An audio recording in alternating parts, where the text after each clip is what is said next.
All right, you all, welcome back to lesson 3 of the Pensacola Museum of Art's workshop. We're going to go ahead and get into lesson 3, which is poem structure.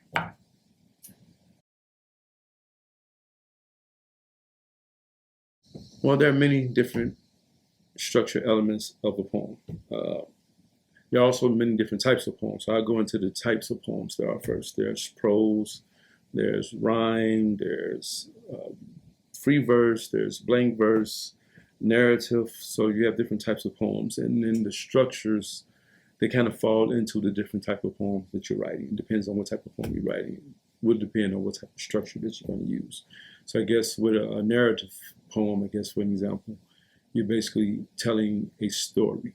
It could be a story about yourself or a story about somebody else. You're basically the narrator of that particular poem. So you're giving everybody all the substance of that one piece.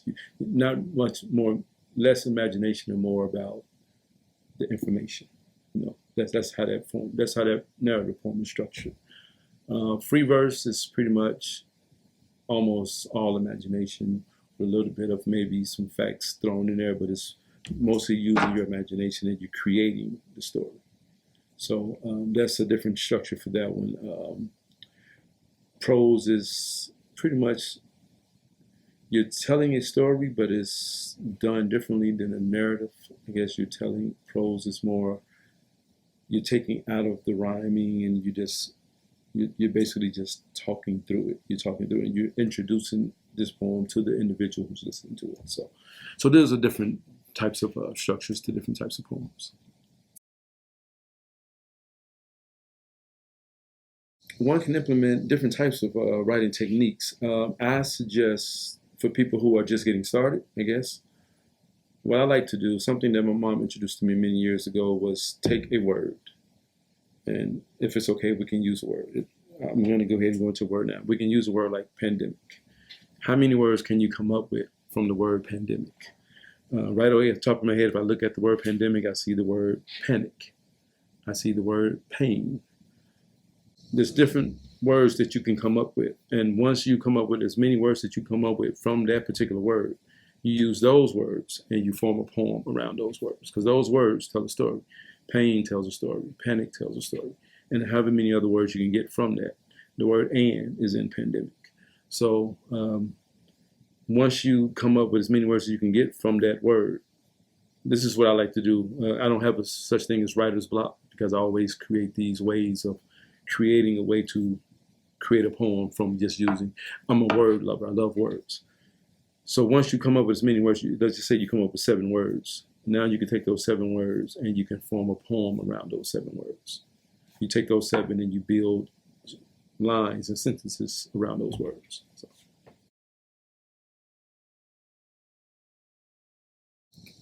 I think initially when I started off listening to poetry, it was mostly a rhyming. It was a lot of rhyming that I think initially the way it was introduced to me as a rhyming thing, like you almost like it was a rule. I think the way it was introduced, like you can, if it doesn't rhyme, it's not a poem. Well, of course, nothing's further from the truth.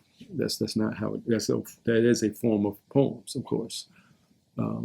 I sometimes rhyme in my poems. There's some poems sometimes where I only want to rhyme with every other line, I guess. That's a form of structure for me. And then sometimes I just want to tell a story and the rhyme might come up in the middle of the poem and it might reappear at the end of the poem, but there's no rhyming pattern in the first half of it. And so it just depends on what it is I'm trying to say. And if I want to be rhythmic with it or if I want to be more making a point, delivering a message. It just depends on which way I want to go with it.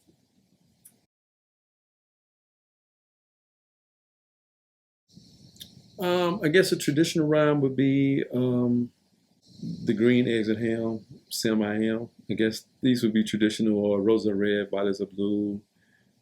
You're the best thing that happened to my life. I love you. You know, these would be, I guess, traditional rhyming.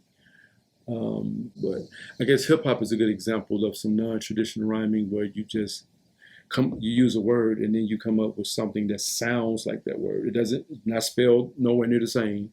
It just sounds like it in the verse. and that would be what you consider non-traditional rhyming. There's other examples out there. Like I said, hip hop is definitely a good, especially old school hip hop in '80s, mid '80s, '90s hip hop. They use words, but then, like I said, you just found something that was close to that word to give it that rhyming idea. You're not rhyming per se, but you're following this pattern of making it feel like it's rhyming, and you're just grabbing the closest thing to it to make a rhyme. I think reading can change the experience in two ways. If I write the poem, I wrote it just to get it out of my head. But then if I stand up and deliver it in front of somebody, this might be the second or third time I'm looking at it. So now I'm adding voice inflections to try to put emphasis on certain words, or maybe there's a cadence that trying to put it behind it. I'm trying to take it from the paper experience and give it to the audience.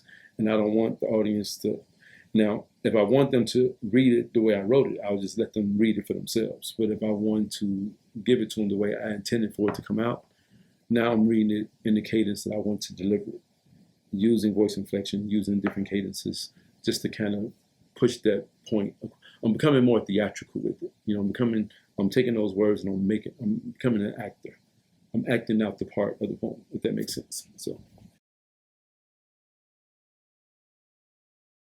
So pandemic was one of them, and now if we can do it together, hope y'all can see that this pandemic is written out, and we're going to come up with as many words as we can come up with from that. The other word, just to give y'all a heads up, would be museum. We're in a museum, and I figure it's only fitting to use the word museum. So museum, the first word I come up with right away would be muse, which we all know what a muse is, right? It's what inspires you. So that seems to be fitting for the word museum. The word use, U-S-E, us, U-S. What else can I see? Well, let me go up here to pandemic. So again, pan, P-A-N, pain, P-A-I-N, demi, D-E-M-I, it's Latin for something. Mike. So these words, so far I have 1, 2, 3, 4 under the word pandemic, and I have 1, 2, 3 under the word museum. If I come up with more, I can take those words and then we create poems off of that word. So that's a fun exercise to me. I've been using it since I was a child. My mom gave me words when I was a child and told me, write me a story or write me a poem or write me a song based off this word. As many words you can come up with using those words. You can use other words in it, but those are the main words that you're going to use, and you're going to build your poem or your story around those words. So that's a pretty cool writing exercise. I believe that. And she always told me 8 to 80. If an 8-year-old can do it, make sure an 80-year-old can do it as well, and just you catch everybody else in between. So it's a fun exercise, and you can use any word you want to use. You can be as big as you want it to be. A lot of people think it has to be a big word. It doesn't have to be a big word. You can use a small word and still come up with many different words from using a small word. I just think it's a fun exercise to help people get started in writing a poem, because you don't have to have a title. You don't have to have you don't even have to have an idea of what you want to write about. The words create the idea for you. Because poetry is all about the words. It's all about the words. That's where it started, with the words. So these are just some ideas and some exercises that we can use to help kickstart those who might want to, I got something in my head I want to say. This can kind of help you say it, just to get your foundation on how to do it. So, all right, so the word pandemic, I came up with pan, pain, demi, and Mike. I probably didn't use all of them, but let's see what we got. I'm experiencing pain from not being able to express myself fully at the open mics because of the fright that this pandemic has caused. It has stopped our way of life. Or maybe it's just paused. It's just on the mic, on the spot writing, on the spot writing. So it's just, I won't say it's that easy, because I don't want to give anybody the impression that it's easy, but it's a challenge. And I think we should be open for challenges, because if something is a challenge, it's like a door, and you want to see what's on the other side of that door. So that's all the challenge is. It's a door, and you just have to open it, because it might be something great waiting on the other side. So don't run from challenges, but this is more like inspiring and it can be inspiring for you, but also inspiring to others. So accept the challenge. No one's trying to make you out to be a overnight poet, for the rest of your life, but it can help free you from whatever it is that ails you.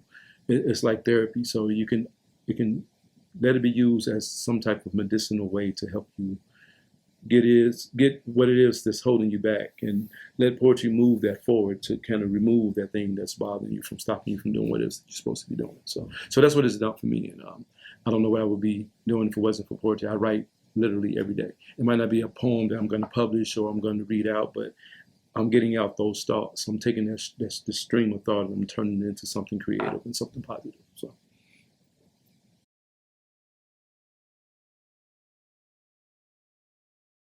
Yes, so you all have an assignment.